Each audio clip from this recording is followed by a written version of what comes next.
know we hustling. Know we gon' get us something when we do things. Do things, yeah.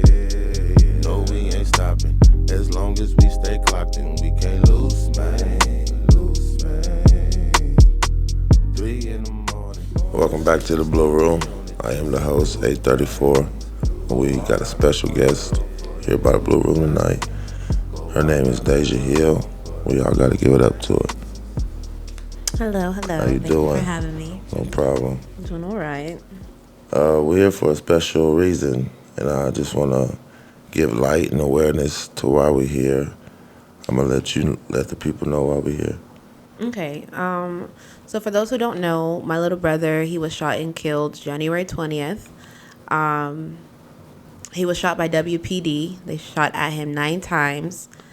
I'm going to just tell it based off what they have allowed the public to know.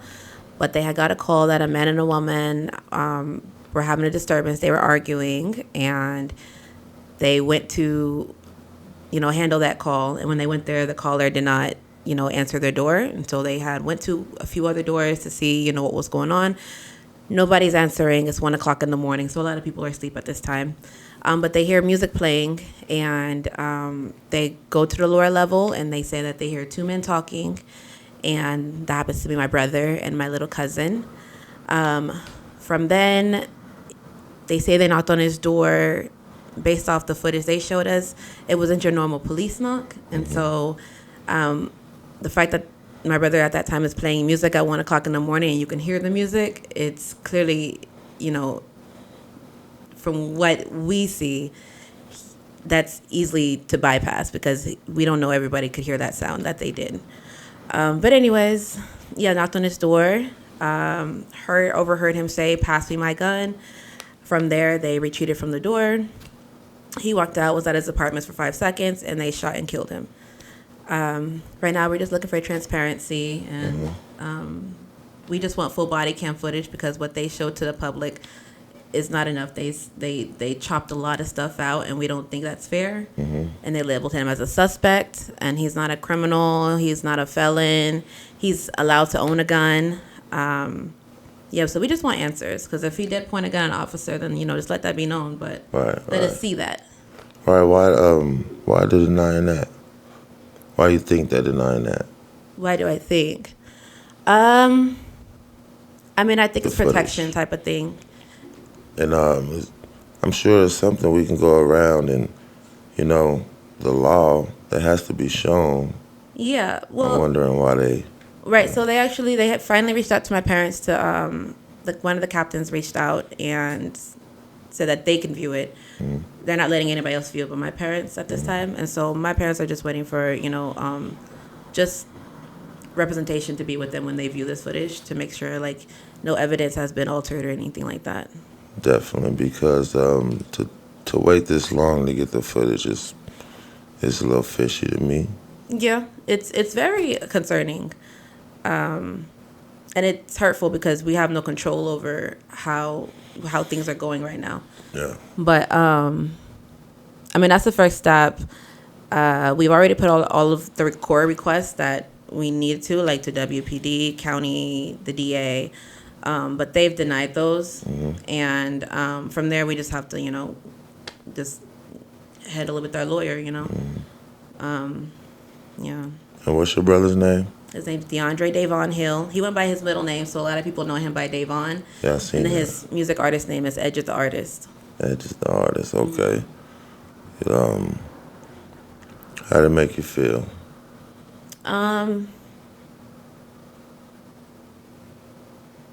It's just hurtful. I just feel like a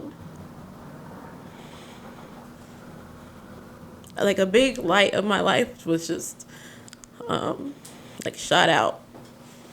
He was a piece of me, and we grew up together, shared bedrooms together. We did everything together.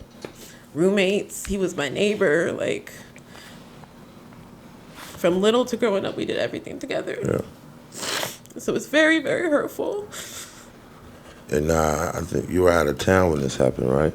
Yeah, I'm in New York when it happened. And It was already a hard night to sleep. I don't know why, but it was just a very hard night that night. This is before I even knew anything that was going on. And I mean, it was so hard. I even slept on the other side of the bed that night. I remember I just could not sleep that night. It was so hard. And so I shot up, and I remember I was like, oh, shoot, I have stuff to do today. Let me check my phone. And I see my mom had called me mad times. And I seen, like, you know, iPhones, when people leave a voicemail, it shows you, like, the transcript or whatever. Mm-hmm. And I seen, like, in the words, it was, like, DeAndre died. And I was like, let me, like, call her because, like, you know, that can't be right.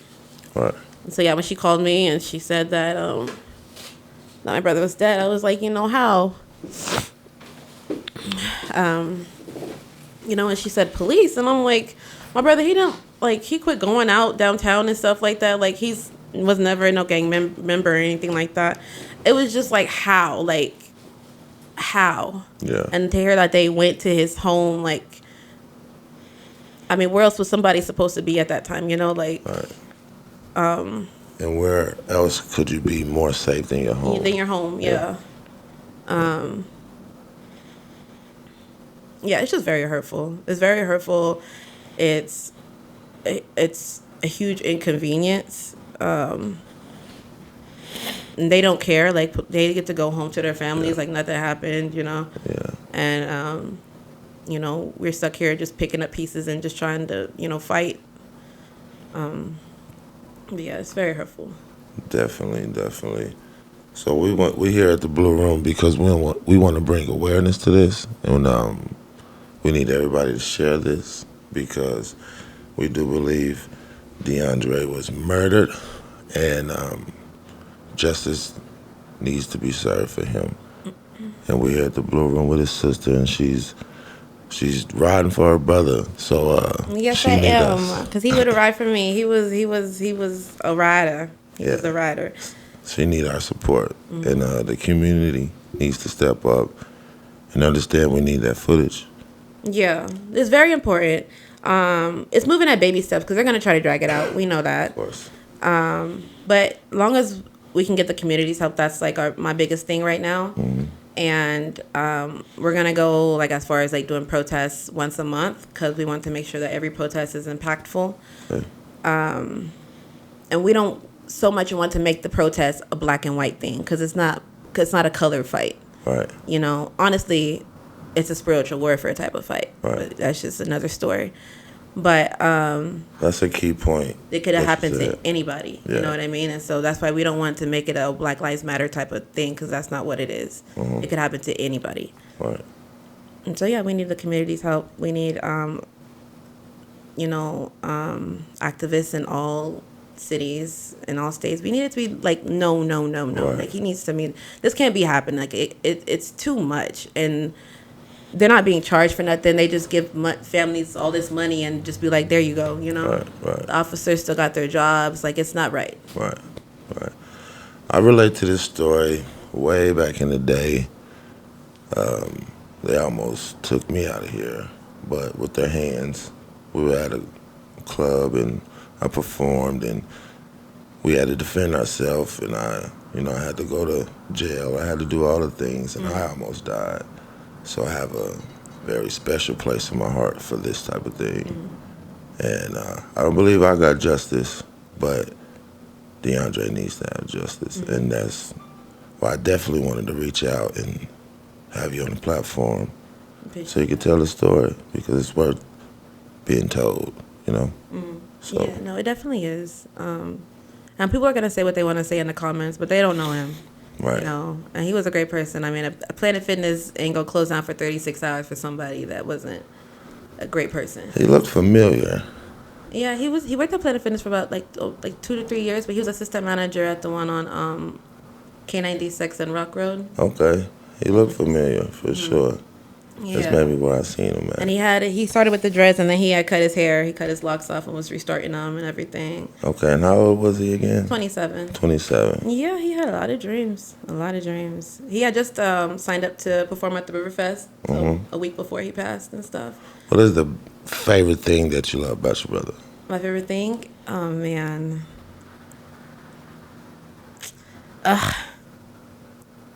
Man, that's hard. I think it'd be his music. Is it? Yeah, he made really cool music. He did everything by himself. He engineered and made all his beats by himself. And he has music out there now Yeah, music is out everywhere. on all platforms. What's his name? Tell him the name again. Edge of the Artist. So that's EDGEDTHEARTIST.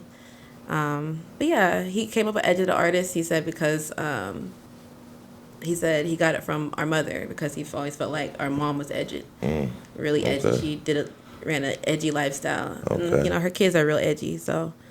We gotta go run that up. We gotta go support that. He's really amazing. He really is. Yeah, he seemed like I watched his Facebook. He seemed like he had a lot of energy. He did. Seemed like he smiled Yeah, he was all a the comedian. time. You know, he was funny all the time. That's cool. And so that's another thing. You just have to remember all the good memories to keep you going because you never want to build up too much anger because I have to process a lot of anger, you know, all the time, you know. And I always tell people to read the Book of Psalms because that's what's just been helping me with this whole thing. Yeah. But for those who know about the Lord Yeshua, Yeah. they know that this is spiritual warfare and it's deeper than it's deeper than what It looks like. what they, you know. Yeah. It is way deeper. Yeah, he would have loved this. Yeah. Yeah, he would have loved what? I wish I could have got him on the show. Yeah, he would have loved it. We are gonna support his music still because that's what we do. You know, we gotta support each other. And the Bluroom got your back. Whatever you need. Appreciate it. When you come back in town, we can keep going till we get justice. You know.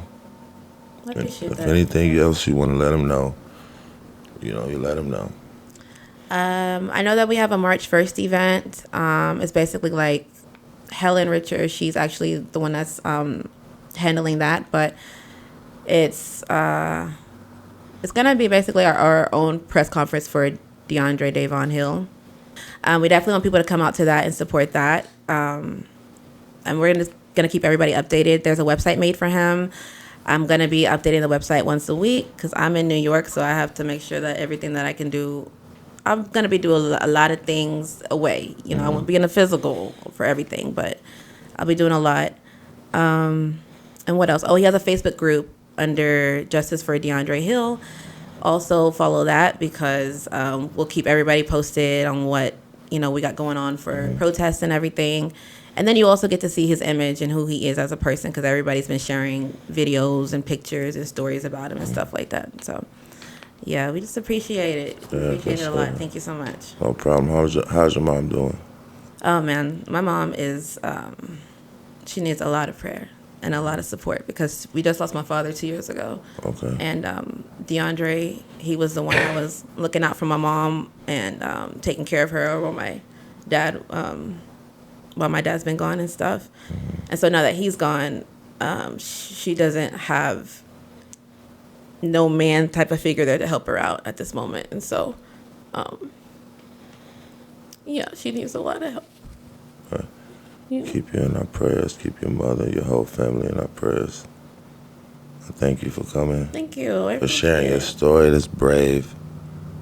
Is there any like a call to action? Is anybody, for us people watching, is there like any state representatives or like anybody that can call and put pressure on it? You know? Yeah, so actually, I made a call to action post about 2 weeks ago because we still don't have the footage and they're not trying to release it to the public. But they've been releasing so many other different footage for the past couple of weeks. It's crazy.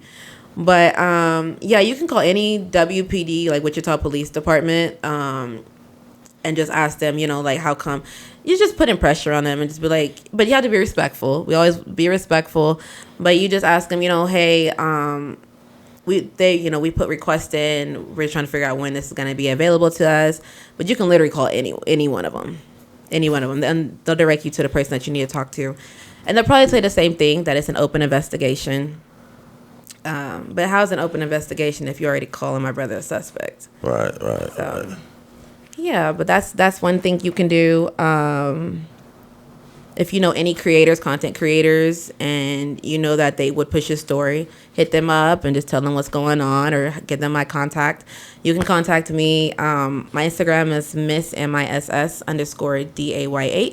or you can just Google my name. And my name is capital D, capital A, capital Y, capital H. So it's Dayh. And it'll show you all my social media platforms and everything. And yeah, I respond to everybody. I've been doing pretty good with that. So, yeah. That's cool. We're just going to stick together and we're going to keep doing it. All right. Justice for DeAndre Hill. Amen. Thank you. You know we hustling. Know we gon' get us something.